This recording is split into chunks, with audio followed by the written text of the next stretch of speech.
이 시간 찬송가 86장 내가 늘 의지하는 예수 하나님께 올려드립니다. 찬송가 86장입니다.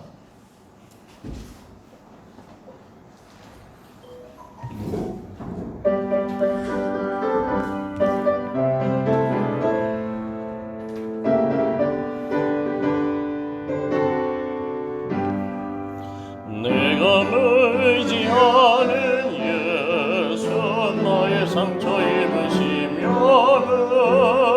불쌍하게 여기사 위로하여 주시니 미쁘신 나의 좋은 친구 내가 의지하는 예수 나의 사모하는 친구 나의 기도 들으사 응답하여 주시니 미쁘신 나의 좋은 친구 주의 의지하고 살 때 나를 해할 자가 없도다 주님 나의 마음을 크게 위로하시니 미쁘신 나의 좋은 친구 내가 의지하는 예수 나의 사모하는 친구 나의 기도 들으사 응답하여 주시니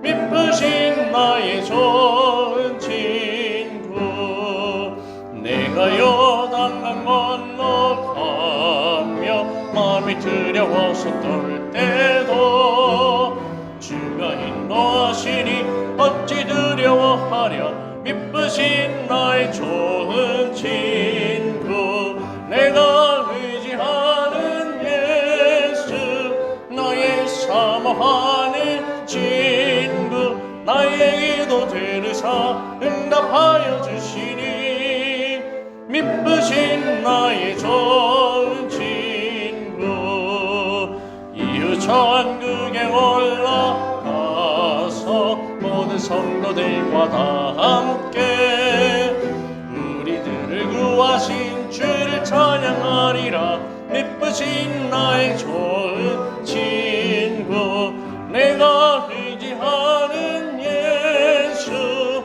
나의 사모하는 친구 나의 기도 들으사 응답하여 주시니 미쁘신 나의 좋은 친구. 아멘. 기도드리겠습니다. 하나님 아버지, 오늘 또 오로지 하나님만을 의지하는 마음으로 이 새벽을 깨우며 주님 앞에 나아갑니다. 날마다 주님밖에 의지할 것 없다는 이 고백을 가지고 이 자리에 매일같이 기도하는 주의 권속들을 기억하여 주시고 그 의지함을 통하여 주님 붙잡아 주시고 주님께서 역사하여 주시고 큰 은혜 베풀어 주시기를 간절히 소망합니다. 아멘. 오늘 또 기도하는 모든 제목마다 주님 동행하여 주시기를 소망합니다. 아멘. 오늘 또 들려지는 말씀 가운데 동행하시고 오늘 하루도 하나님의 은혜가 임하기를 간절히 소망하오며 성령님의 인도함이 있기를 소망하오며 예수님의 이름으로 기도를 드립니다. 아멘. 오늘 본문은 이사야 18장 1절에서 7절 말씀입니다. 이사야 18장 1절에서 7절 말씀. 제가 가진 성경은 구약 987페이지가 되겠습니다. 구약 987페이지 이사야 18장입니다. 네, 다 찾으셨죠? 1절부터 7절까지 제가 먼저 한 절 읽고 교독하신 후에 마지막 절 합독합니다. 슬프다 구스의 강 건너편 날개치는 소리나는 땅이여 갈대배를 물에 띄우고 그 사자를 수로로 보내며 이르기를 민첩한 사절들아 너희는 강들이 흘러 나누는 나라로 가게 강대하고 준수한 백성 곧 시초부터 두려움이 되며 강성한 유적을 갚는 백성에게로 가라 하는도다. 세상의 모든 거민 지상에 사는 너희여 산들 위에 기치를 세우거든 너희는 보고 나팔을 불거든 너희는 들을지어다. 너 피서에게 이르시되 내가 나의 젖에서 조용히 감찬하니 그이는 일과 같고 가을 너희의 음부 같도다. 추수하기 전에 꽃이 떨어지고 포도가 맺혀 익어갈 때에 내가 낫으로 그 연한 가지를 베며 퍼진 가지를 찍어버려서 그의 땅에 던진 놈들에게 던져주니 산의 독수리들이 그것으로 겨울을 지내며 땅의 들짐 형들이 다 그것으로 겨울을 지내리라 하였습니다. 그때의 강들이 흘러 나누인 나라에 장래하고 준수한 백성 곧 시초부터 두려움이 되며 강성하여 대적을 밟는 백성이 만군의 여호와께 드릴 예물을 가지고 만군의 여호와의 이름으로 두신 곳 시온산에 이르리라. 아멘. 네, 이 시간 이사야 18장 1절에서 7절 말씀을 근거로 누구 편에 설 것인가 라는 제목으로 하나님의 말씀을 나누고자 합니다. 누구 편에 설 것인가. 우리는 인생 가운데 위기를 만났을 때, 그리고 때때로 피할 수 없는 상황을 만났을 때 우리는 반드시 누군가의 편에 서야만 하는 순간을 맞이하곤 합니다. 이런 상황이 주어졌을 때 우리는 상당히 고민스럽습니다. 만약 여러분에게 지금 당장 누군가의 편에 서야만 하는 급박한 상황, 그리고 그런 선택을 강요당하는 그러한 상황을 만난다면 여러분은 누구를 선택하고 누구 편에 서겠습니까? 아마도 대부분의 사람들은 힘이 좀 더 센 쪽을, 그리고 명예가 좀 더 있는 쪽을, 그리고 돈이 좀 더 많은 쪽을 선택할 것입니다. 궁극적으로는 나에게 이득이 되는 쪽을 선택하게 마련입니다. 그리고 결국에는 나를 살리는 쪽을 선택하기 마련입니다. 지성을 가진 인간이라면, 죽음에 대한 두려움을 가진 인간이라면 누구나 이러한 선택을 하리라 생각됩니다. 오늘 이러한 상황이, 이러한 이 선택에 놓여 있는 그 상황, 그리고 누군가를 선택해야 될까, 이런 질문이 한 사람, 그리고 한 민족에게 주어지게 됩니다. 그 한 사람은 바로 히스기야 왕이고, 그 한 민족은 바로 남유다 백성들입니다. 거대 제국 아수르가 정복 전쟁을 하며 남쪽으로 치고 내려오기 시작할 때, 그리고 그들이 거침없이 승승장구하며 다른 나라를 정복하고 남하하며 내려올 때에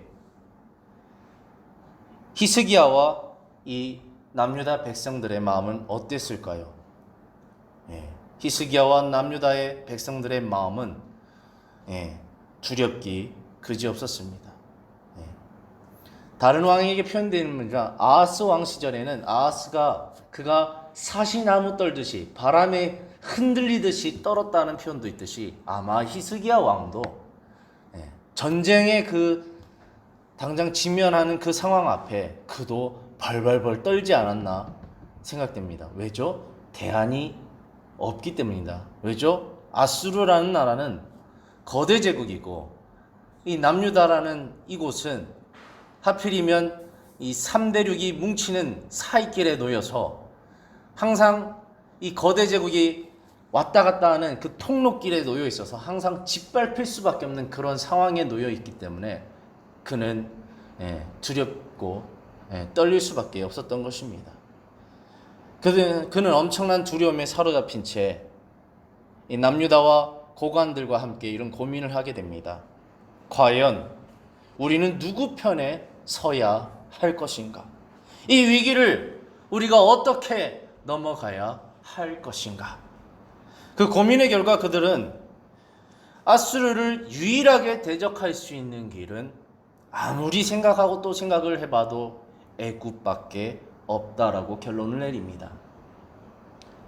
그래서 애굽만이 우리를 도울 수 있다 여기게 되고, 때마침 남유다를 향해 도움의 손길을 내밀고 있는 애굽과 손을 잡으려고 합니다.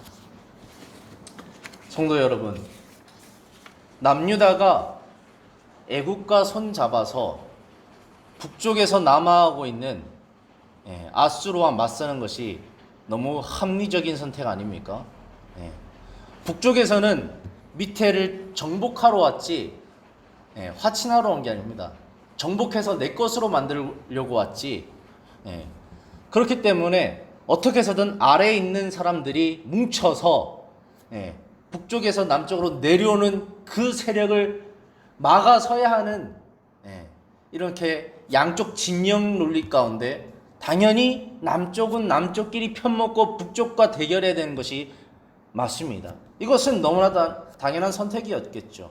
그런데 이 선택에는 한 가지 문제점이 있었습니다. 그것은 바로 하나님을 배제한 선택이었다라는 것입니다. 만약 하나님께서 무능력하시고 하나님께서 살아계신 신이 아니시고 그리고 그분이 이 땅을 통치하고 계시지 않았다면 이 선택은 참으로 지혜로운 선택입니다. 예, 너무 당연한 선택이니까요. 그러나 하나님은 분명 살아계셨고 하나님은 분명 지금까지 남유다를 통치하고 계셨고 그리고 하나님은 분명 지금까지 남유다와 함께 하셨기 때문에 이러한 선택은 참으로 어리석은 선택일 수밖에 없는 것입니다. 사실 우리의 인생 또한 히스기야와 같은 실수를 반복하기도 합니다. 우리 또한 예수님을 믿고 예수님과 함께 한다고 우리가 임마누엘 하나님이 우리와 함께 한다고 늘 말로 입으로 고백으로 그렇게 살아가지만 실상 위기 앞에 놓였을 때에 우리는 하나님을 배제한 채 내 계산, 내 논리, 시대 상황, 사회가 요구하는 조건들을 면밀히 따지면서 하나님을 배제한 불신에 기이한 선택을 할 때가 너무나도 많습니다. 그래서 오늘 본문을 읽을 때 저와 여러분은 하나님을 배제한 선택이 너무나도 잘못됐다는 것을 깨닫고 오늘 본문을 통해서 우리는 이러한 잘못을 번복하지 않기 위해서 나는 어떠한 순간에도 하나님을 통한 선택, 하나님의 관점에서 하나님의 마음을 알고 하나님의 뜻을 구하며 하나님의 방향에 맞는 선택을 하기 위해서 부단히 결단하고 노력하고 다짐해야 할 것입니다. 하나님께서는 히스기야의 이러한 잘못된 선택에 대해 이사야를 통해서 깨우치시게 됩니다. 바로 그런 맥락에서 오늘 본문에 신탁이 주어지게 된 것이죠. 오늘 본문의 주된 내용은 하나님이 온 세상을 통치하시고 주관하시기에 오로지 남유다는 하나님의 편에 서야 하며 히스기야와 남유다의 고관들이 의지하는 구스는 곧 애굽은 아무런 힘이 없으므로 결국 아수르에게 패하게 된다는 내용입니다. 더 나아가 하나님의 정하신 때에 애굽은 멸망할 나라에 불과하다고 선포하고 계신 것입니다. 그러므로 너희가 생각해 보라. 힘없고 결국 아수르에게 멸망당할 이 남쪽에 있는 애굽과 손을 잡을 것이냐, 아니면 오로지 하나님만 의지하고 야훼 신앙 가운데 하나님만 붙잡고 하나님과 손잡을 것이냐, 너희가 과연 어떤 선택을 해야 되느냐라고 선택하라라고 강력하게 히스기야가 경고하고 있는 것입니다. 이사야가 경고하고 있는 것입니다. 이제 그런 내용을 배경에 깔고 오늘 본문을 한번 살펴보도록 하겠습니다. 1절에 보면 슬프다 구스의 강 건너편에 날개 치는 소리 나는 땅이여 라고 말하고 있습니다. 그래서 오늘 성경 본문을 보시면 맨 위에 큰 글씨로 아마 이런 타이틀이 있습니다. 여호와께서 구스를 두고 하신 말씀. 그래서 참 이 구스 하면은 참 우리가 와닿지 않죠. 그래서 이 구스에 대해서 제가 잠시 언급해 드리겠습니다. 이 구스란 뜻은 검다란 뜻입니다. 이 구스의 기원은요, 노아의 아들이 있는데 노아의 아들의 중에서 이 세 아들 있지 않습니까? 그 중에 한 명이 함이지 않습니까? 함에게는 네 아들이 있었어요. 그 아들의 첫째 장자의 이름이 바로 구스입니다. 구스, 함의 아들. 그 다음에 함의 아들이 구스, 미스라임, 붓, 가나안. 그래서 우리가 함의 아들 하면 가나안을 주로 생각하는데 구스 또한도 바로 함의 아들입니다. 그래서 이 아프리카 지역에 거주하던 이 함의 후손들을 지칭해서 구스라고 표현할 수 있는 것입니다. 그래서 훗날 그의 자손들이 퍼져서 이 아프리카 지역에서 거주하게 되는데, 이 구스는 아프리카 북동쪽 애굽 아래에 위치한 고대 누비안 왕국을 가리키기도 합니다. 오늘날에는 이 아비시아나 고원 일대에 퍼져 있는 이 에티오피아, 이 나라를 지칭합니다. 역사적으로 이 에티오피아 또는 이 누비안 왕국은요, 애굽의 막강한 세력에 눌려서 그리 큰 유력을 발휘하지 못했지만은 때로는 애굽을 지배했던 때가 종종 있습니다. 그래서 학자들은 오늘 이 구스에 대한 선포의 말씀이 이 애굽이란 나라가 이 에티오피아의 영향을 받아서 에티오피아 통치를 받던 그때가 아닌가라고 생각하고 있습니다. 그래서 이때 구스 사람들이 히스기야에게 화친하자고 손 내밀었던 것이죠. 그래서 통상적으로는 구스는 에티오피아지만 이때는 애굽으로 표현하기도 합니다. 그래서 그런 맥락에서 이 구스의 강 건너편 날개치는 소리여라고 말하고 있지만은 실제로는 애굽이여라고 말하는 것과 같은 것입니다. 그래서 2절에 보면 갈대배를 물에 띄우고 그 사자를 수로로 보내며 이르기를 민첩한 사절들아 너희는 강들이 흘러 나누인 나라로 가되 장대하고 준수한 백성 곧 시초부터 두려움이 되며 강성하여 대적을 밟는 백성에게로 가라 하는도다. 여기서 중요한 건요, 남유다 백성들의 머릿속의 생각에는요, 이 애굽 백성은 장대하고 준수한 백성으로 이미지가 남아 있습니다. 그들은 시초부터 두려움이 되며 강성하며 대적을 받는 백성이었습니다. 그만큼 왕성한 나라였다라는 것이죠. 남유다의 이미지에는 애굽하면은 힘센 나라, 그들을 의지해야 될 나라, 거대 제국, 이런 이미지가 있었던 거죠. 근데 그들을 향하여 이 애굽에서 사절단이 왔는데 이사야가 강력하게 선포하는 겁니다. 갈대배를 물에 띄우고 그 사자를 수로로 우리에게 화친을 보낸 너희 민첩한 사절들아, 이 사절단들아, 너희는 얼른 너희 나라로 돌아가라. 이사야가 강력하게 말하는 겁니다. 우리는 너희가 필요 없다. 이사야가 하나님의 입장에서 강력하게 대변하는 것이죠. 너희는 너희 나라로 얼른 가라. 우리에겐 하나님이 있다. 이런 믿음으로 선포하는 것입니다. 3절에 보면 그래서 왜 우리 하나님이 위대하신가에 대해서 이사야는 이렇게 말합니다. 세상의 모든 거민 지상에 사는 너희여 산들 위에 기치를 세우거든 너희는 보고 나팔을 불거든 너희는 들을지니라. 이 화친을 맺고자 온 이 구스 쪽 애굽 쪽의 사절단에 이제 쫓아보내면서 너희 애굽이여 너희 구스여 지상에 사는 너희여 산들 위에 기치를 세우거든. 다시 말하면 너희를 향하여 하나님이 계획을 세우고 있는데 하나님은 반드시 너희를 향하여 군대를 일으킬 것이다. 이 기치라는 것이 뭐냐면은 군대가 진군할 때 세우는 깃발을 기치라고 합니다. 깃발을 세우는 날이 오고 그리고 너희는 보고 나팔을 불고는 너희는 들을지어다. 다시 말하면 군대가 진군할 때에 깃발을 세우고 꽝 나팔을 불고 진군하는 그때, 다시 말하면 너희를 향한 하나님의 심판의 때가 있을 터이니 너희는 그때 듣고 보고 경고를 받으라고 이렇게 강력하게 말하는 것입니다. 4절에도 여호와께서 내게 이르시되 내가 나의 처소에서 조용히 감찰함이 쬐는 일광 같고 가을 더위의 운무 같도다. 그래서 하나님은 눈에 안 보이는 것 같지만 빛이 눈에 안 보이지 않습니까? 그러나 그 따스함이 있지 않습니까? 그래서 하나님은 이 남유다 가운데 너희가 보기에 이 남유다가 보잘것없고 아무것도 없는 것 같지만 하나님이 일광같이 만져지진 않지만 보이는 하나님, 느껴지는 하나님으로 이 남유다와 계속 함께 하셨다라고 강조하고 있는 것입니다. 그리고 쬐이는 일광 같고 가을더위의 운무 같도다.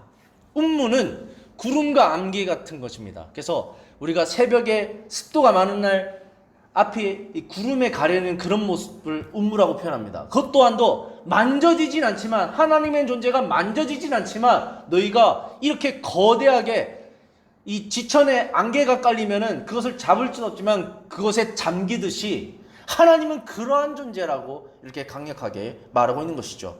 그러한 하나님께서 어떤 계획을 세우셨느냐? 5절에 추수하기 전에 꽃이 떨어지고 포도가 맺혀 익어갈 때에 내가 낫으로 그 연한 가지를 베며 퍼진 가지를 찍어버려서 보통 포도꽃은 5월에 지게 됩니다. 그리고 그 떨어진 그 꽃에서 포도의 열매를 맺게 되는데 이때 농부가 할 일이 있습니다. 뭐냐면은 전지가위를 들고 이제 꽃이 떨어졌는데도 열매 맺지 않는 그 부분을 싹둑 자르는 작업을 하게 되죠. 이처럼 하나님께서는 이 땅의 농부로서 너희는 포도나무인데 열매 맺지 못하는 가지 같은 너희다라는 거죠. 그래서 하나님께서 가위를 들고 너희 가지를 싹둑 자를 그날을 준비하고 계시다. 하나님이 당장 너희를 심판할 수 있지만 그러나 하나님은 정한 때가 있기 때문에 보류하고 계신 것이지 그 보류하는 기간 동안 너희는 교만하지 말라고 이렇게 강력하게 경고하고 있는 것입니다.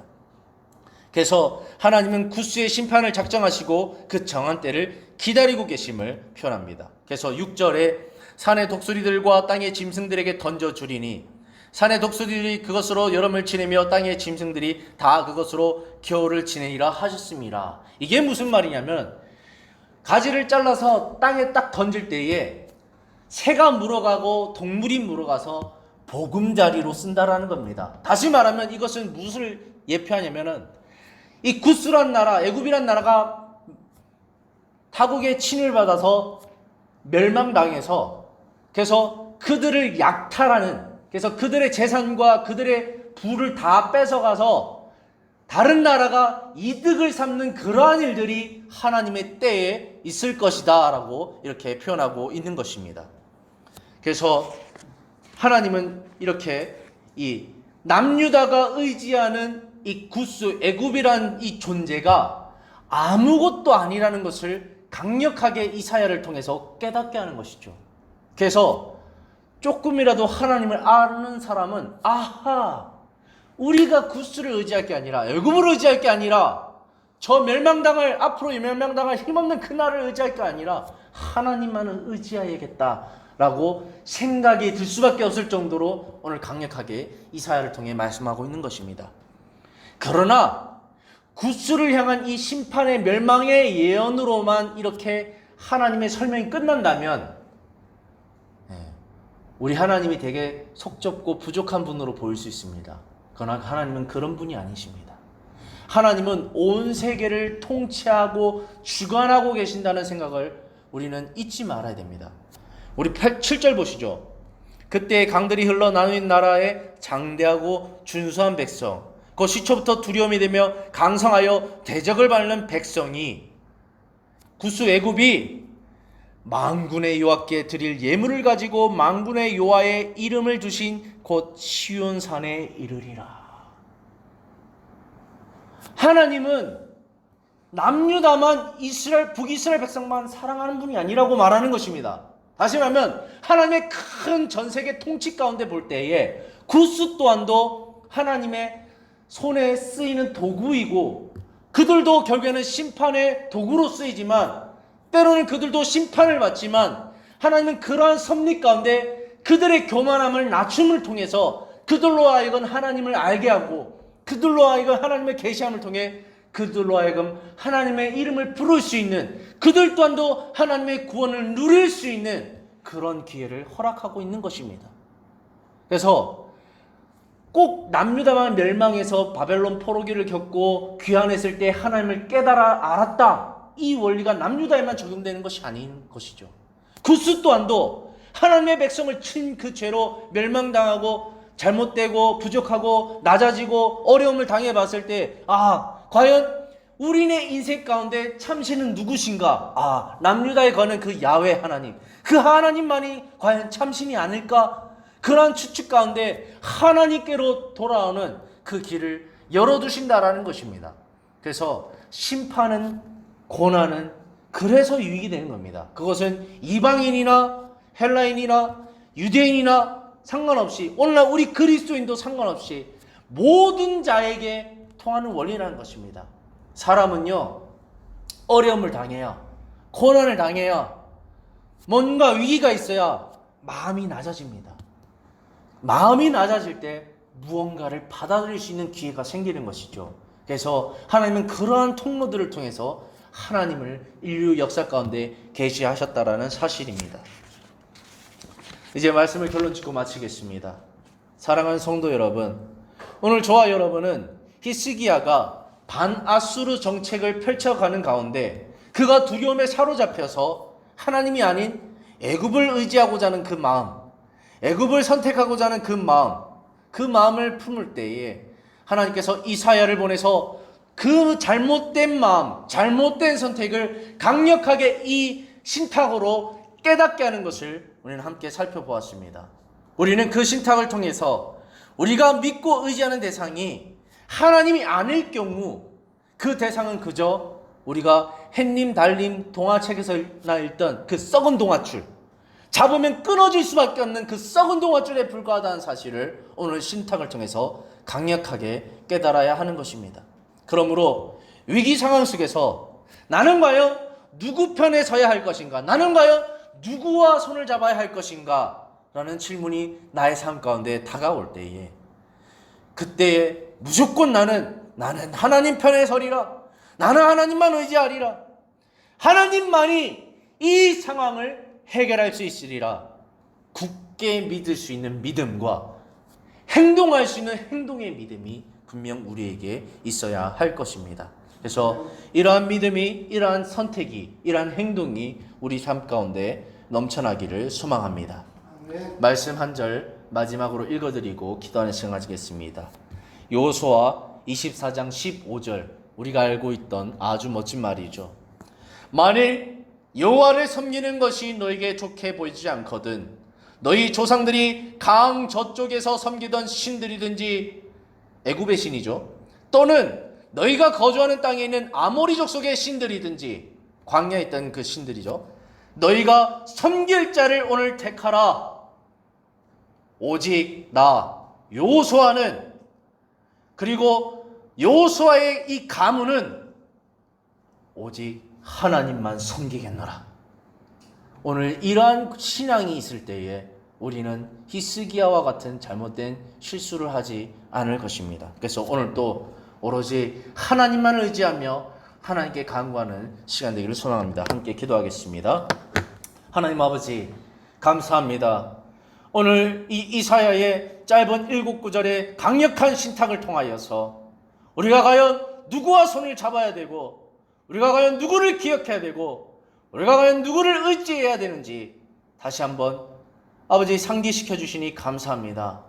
오늘 저의 삶 가운데도 정말로 하나님만 선택할 수 있는 은혜가 날마다 주어지기를 소망합니다. 하나님 아버지, 우리 행복한 교회 모든 권속들의 삶 가운데도 오직 하나님을 먼저 기억하고 하나님의 아버지 하나님께 손 내밀 수 있는 그러한 신앙이 있을 수 있도록 주님 붙잡아 주시옵소서. 우리가 현재 코로나19라는 아버지 정말로 어려움을 당하고 있습니다. 이 위기 상황을 아버지 보내고 있습니다. 이때 우리 성도들이 가장 먼저 하나님만을 기억하고 하나님께서 원하시는 방향이 무엇일까, 하나님께서 원하시는 선택이 무엇일까 고민하며 믿음의 길로 걸어갈 수 있도록 주 성령께서 붙잡아 주기를 간절히 소망합니다. 주여, 오늘도 부탁드리며 주 예수 그리스도의 이름으로 간절히 기도를 드립니다. 아멘. 우리 주 외치고 기도하겠습니다. 주여, 주여.